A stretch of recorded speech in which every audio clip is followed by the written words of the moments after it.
should I start? Well, first of all, in attempting to construct my identity in the U.S., I would start reading Shalom Aleichem in Russian translation. Already in America, reading in Russian translation Shalom Aleichem. And, clearly I felt that definitely not Russian-Ukrainian. That answer at 5 years old was clear enough. And we left Ukraine, we're not looking back, we never visit. That's clear. We're in America, I feel very comfortable, I'm acculturating myself. I would be, I think I was fairly proud to call myself American fairly early on, and still am. But what is that identity? Clearly I'm very different from other immigrants in America, or people who had immigration 300 years ago in America. I needed a new identity, I feel, and I was reading the Yiddish literature with some bit of nostalgia. I wanted to see, I wanted to know really what did we live like before the 20th century, before the Soviet Union came about, before the Holocaust.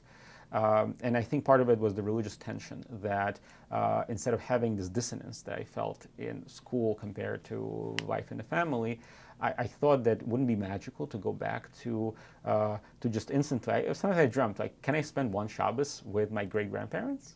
Or if that's not far enough, great-great-grandparents, to enter that world where there is coherence with all its problems. So I think I was reading that with that kind of romanticism. So I think I already had this kind of connection, association with being an Eastern European Jew, and Jew in particular, because I was rejected from being Ukrainian or Russian. So I had to make an organic connection to it and be proud of it in some way. So that was closer to me than any insinuation that Zionism is a new thing or just plain assimilation in America. And anyway, Yeshiva was teaching that assimilation is the worst thing possible. It's with the religious dictum that when they start categorizing biblical villains, that one is only this bad because they killed. This one is worse because they tried to steal the religion. That's even worse. Than for the culture today out, that would be a real tragedy. Death is tragic. Genocide, disappearance of a culture and religion, that's even worse. So assimilation was a really bad word. And so I knew that somehow just melting into something wasn't right, whether it's melting for culturally, fading things away, or religiously. So I think I already was feeling that connection. And I kind of felt that it would be cool to learn Yiddish at a certain point. And within the religious context, I began to see that there's this whole dialect war about who prays with what pronunciation and what's authentic and what should be rebuilt, and whether it's, once I started meeting some Israelis my age, and they had the sense of, why is your last name still Senderovich? And why do you pray like this?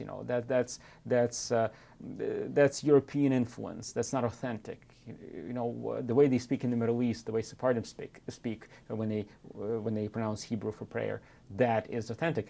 I recoiled from that because I felt that our history has to be respected.